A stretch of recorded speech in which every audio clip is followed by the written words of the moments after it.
Fill the Funnel Podcast with Jeff Swan and Tom Slocum. We're here to help you crush your targets with tactical tips and insights you can act on today. Don't have a fancy tech stack, a big budget, or even a huge team to lean on? Well, it's time to get that solved today with FTF Fridays. Welcome, everybody, to another episode of Fill the Funnel Podcast with myself, Tom Slocum, my co-host here, Jeff Swan. Today, we're diving into really end of quarter push. And how do you do that? Today's episode, right, we're about a week and a half away from closing out the quarter. And so we wanted to really be practical today and talk about some things we've learned on how to do that. First on the agenda, we want to talk about the mindset going into this. What does that mean? How do you have the right mentality to attack this time? Obviously, you might have already been having an amazing month, you're crushing it, or you're not having the greatest time. It's really hard, you've had a really low days, and now you're in this predicament that you're way too stressed out, so you're desperate. The desperation is coming off on your phone calls. And so when it comes to mindset, it's all about focusing on the small wins, remembering what you've done thus far.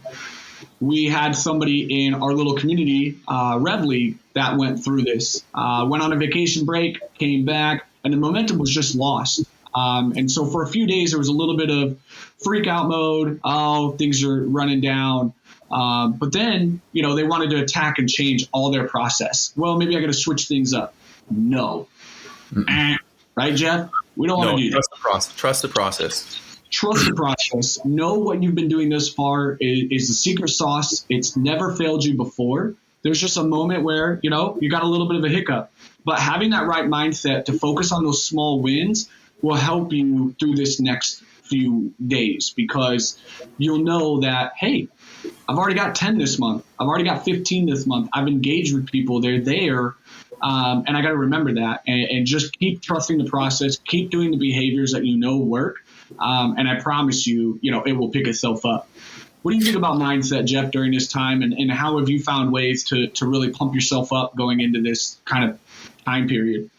Yeah, I think I like how you put it, push mindset. It's that, you can let things happen and, maybe someone will respond back to you by next week, the first week of the next month, that kind of stuff. But the fact is you want to close out that quarter strong. So you push. I really look at it as like, okay, so I have all these people in my list, all these people that I got to follow up with, do all this other stuff with. I could literally let them just go and get back to me, or I could push and I could say like, have that mentality. I'm going to will this into happening. So the same way we did with our Rev League, we were determined when we were at 594 members on a Friday afternoon, and we sat down and we went, no, we are getting to 600 today. We are earning the weekend. We're going to go into the weekend with 600 members at Rev League. And what happened? What did we do? All three of us, me, you, and Holly, we just went at it. And we got those extra 6 members through sheer force of will. And it was because of that push mindset. That's it, is dig deep, find your why. I think that's the biggest part about mindset is know your why. What are you trying to accomplish? Not just quota, right? That's a part of your job, but why is quota important to you? Why are you doing what you're doing? And remembering that and knowing what gets you excited every day. Pushing to that quota is going to give you money next month that allows you to spend time with your family, maybe go out with your friends, buy, a new outfit, whatever that may be. And that why, just remember in these next few days what you're fighting for, and lean into that. And that's where you get that real push, that real dig deep of getting over the stress and the negativity that comes with it. Yeah. So I want to talk a little bit about some practical things today and kind of talk about what we've done during this, because pushing and having the right mindset is one thing, and that's the what and the why there, but the how. How do I do this? Where can I go and look? So Jeff, why don't you start us off with, talking a little bit about where to find your prospects and what to look for there? Yeah, for sure. So, great point is that when you're making that end of quarter push, sometimes you run out of leads. Your prospects are already warmed up, that we've already hit them a bunch of times, whatever else. And it takes some time to actually warm up that list again. So what you really want to do is actually sit back. There's several ways you can do this. You can look at, who are most likely in your database of your active prospects, who are most likely to actually engage and do something really fast, right? So one of the best things you can do is look at all of your active prospects, give a grade of 1 to 5, 5 being most likely to get back in the sales cycle and actually act right now. So if you're top of funnel, that means who's most likely to book a meeting now. If you're middle, bottom of the funnel, who is most likely to actually close now. Okay. And so you want to just ignore the ones and twos. Those aren't going to help you right now. You only got a couple days left to crush the quota, crush the quarter. But you really want to focus on those threes, fours, and fives, more or less the fours and fives, and really get those people, reach out, put them at the top of your prospecting list today, and put them in your funnel today. I love that, right? Prioritize, really identify where your time needs to be spent. Plan that out, the night before, right? This is coming out on a Friday. So this weekend, right? Sunday night's coming around. You're sitting at the table, wrapping up the evening. Look through your pipeline. Really identify what your priorities are to close out those next 3 days, to close out this quarter, or even tonight, right? As you're listening to this, get that mindset going. Start looking at your prospects and identifying those fives where, hey, I've already sent them the proposal. They just haven't, got over the hump. Maybe give them a give, right? And talk value with them and say, hey, I can discount this because that's what you were looking for. But in turn, this has to be signed by end of day, right? And give that type of give back to them is always a great tactic. For filling the funnel on the front end, right? Looking at where to call that you can get on that next call. And as long as you can connect with them, everything's already been put in place that you could just get that meeting scheduled. I love prioritizing. So I love that you mentioned that. Something else you can do is close lost. Mm-hmm. Right? That's always another good one. Now that you've really identified your new fresh stuff over the next few days that you're going to prioritize and go after, look at the other stuff that fell off. Maybe it went into pipe for the AEs and it was closed lost. Lost engagement, went dark. Maybe there was a tool that wasn't available just yet within your solution. And then for prospecting, right? Like those meetings where you had them on the hook, they were supposed to show. It's been 3 reschedules now. They just went completely cold on you. Follow up on those. It's such easy layups. I had one of my SDRs do that last week. We were running a little bit of a contest and we needed some more meetings completed to kind of up our number a little bit. And I pulled them all a list and we got 5 meetings that day. Super easy and quick turnaround and boosted our percent of goal just enough, right? Because they're already engaged with you. They've already communicated with you. They've responded to something. And so chasing those down are real quick turnarounds to kind of get that extra oomph of meetings. So work with your sales leaders, work with your peers, try to find out how to pull that report. I usually don't go back more than, Jeff, maybe 90 days. Right? You don't even be chasing stuff months old, but I would say 60 to 90 day time frame. Look at some ops that were booked in January that you just haven't got over the line yet, and try to go call those people up. And now you got a new chance, right? They probably forgot about you. Maybe they remembered you, but you got a new spin. Come with a fun tonality, delivery, and you might be able to pick up a few there. Yeah, I'm a big fan of like nurturing and recycling. So kind of talk to me through that or what you might have to say on the closed loss part.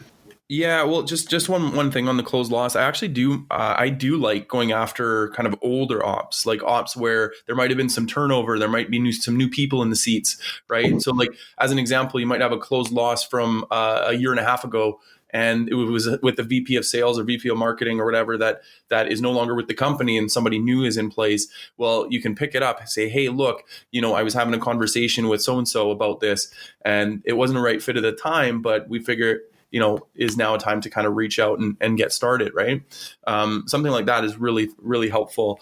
But that on that same line, when you're looking at another list that you can look at is what about your recycled leads? So people that didn't, and this is more for the SDRs, the pipeline fillers here right now, is what about the people that they were in your funnel, you got interest from them, you might have had an intro call, a demo, discovery call, something like that, but you ended up recycling them and not turn them into an actual opportunity. And typically, the majority of times, it's not necessarily you get a no, it's usually a not now. So I have a status that I always put into my outbound, my sales engagement CRM tools of idle. Yeah. Idle timing, idle fit, idle value. And so I have several kind of reasons why it might not be a good fit now. So as an example, if it's timing, well, when is that time that you could come in? Okay, they said 3 to 6 months. Well, it might be only month 3, but why not see if now is the time to get in touch with them, right? Another one is if it's idle, like product market fit, value. Maybe they didn't find that it was valuable at the time because you only had X amount of features. Well, maybe your product team has been rocking it, and your solution has more features now that might cover. So why not now tell them about, okay, look, remember that feature you said that wasn't ready?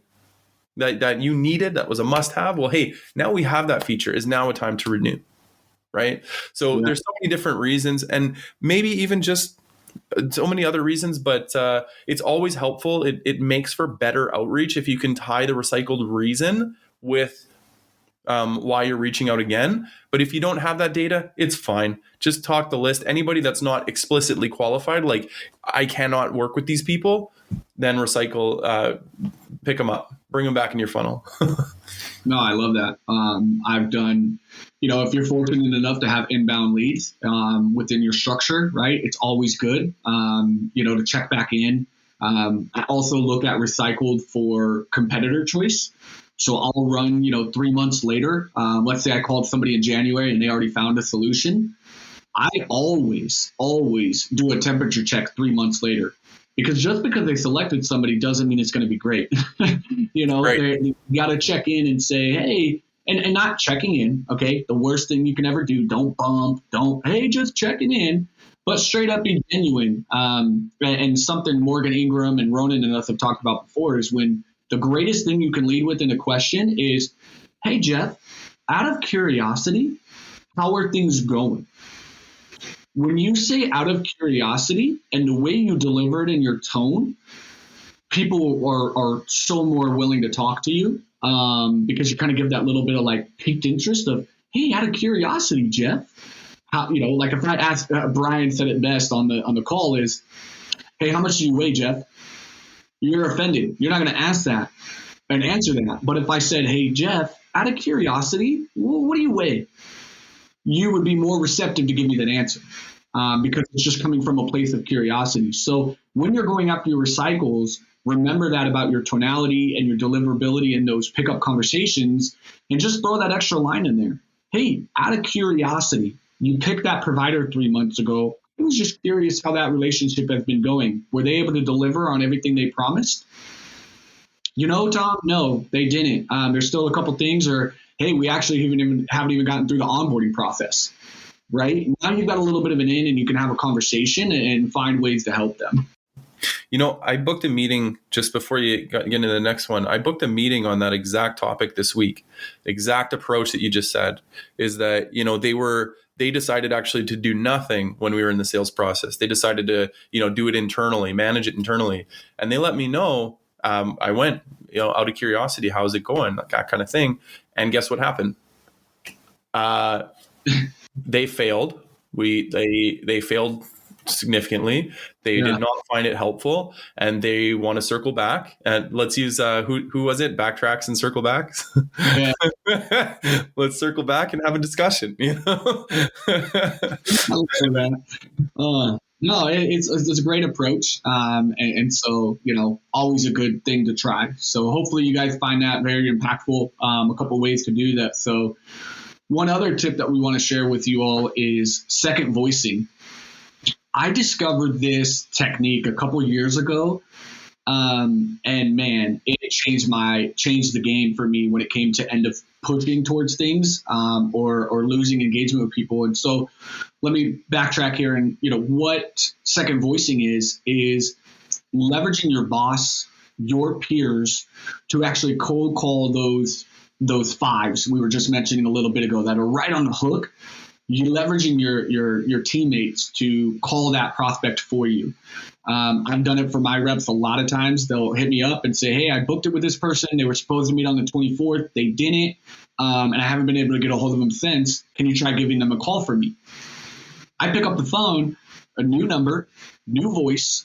And most of the time you're able to get them on the phone and you have a discussion with them. Hey, this is Tom. You were talking with my counterpart. We lost some engagement with you, but and especially when it comes from a manager or a sales leader perspective, it's fire. It works even way better than peer-to-peer, but it still works for peer-to-peer because it's just an extra number. It's just an extra approach. I've had people email on my behalf to follow up with people. Not going to lie, I've had an SDR say they were my VP and set that up. So, there's ways to do it, but second voicing is always really great. I hope your customers aren't listening, Tom.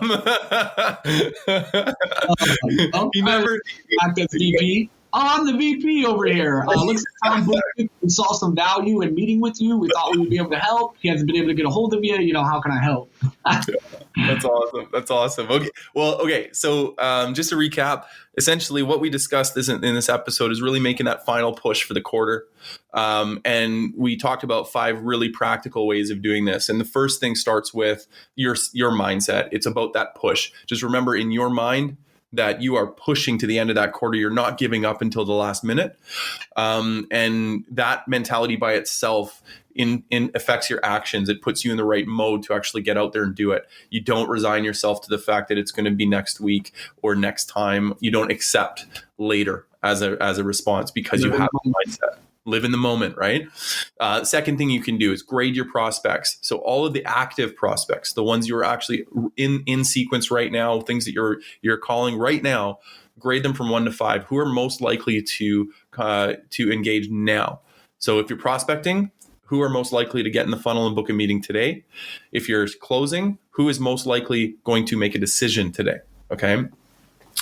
Third thing, close loss. So who in your entire database, whether they're 60 to 90 days or even a year and a half, 2 years, who in your database has recently said no to working with you and you think can come back? Okay. And there's several reasons for that, or use Tom's idea of just that genuine curiosity. So you mentioned that you weren't going to go with my company 3 months ago. Just like to know, how is that going? Just curious. How is that going? Right? Remember that word curiosity, and the approach and the tone is so important. Sorry, Tom, go ahead. Out of curiosity and the way that you deliver it. Yep. Yeah. And then we talked about recycled. So very similar to the closed loss. There's several reasons why somebody recycles, somebody leaves your process. And a lot of times it actually has to do more about timing than it does about anything else. So understand your recycled reasons. Why have people dropped out of your sequence? Why have they dropped out of your outreach? And really note that. And then reach out with a custom reason why now is a better time for them to engage. Or out of curiosity, is now a better time to engage, right? It's a good phrase. And then finally, second voicing. If you're having trouble getting in touch with somebody, have your buddy Tom reach out and call instead. So anyways, that's it for today. Thanks a lot and happy hunting. Take it easy. Thank you for joining us for another episode of Fill the Funnel podcast. If you like what you heard, be sure to hit subscribe on your favorite platform, give us reviews, and tell all your friends about us. Till next time, happy hunting.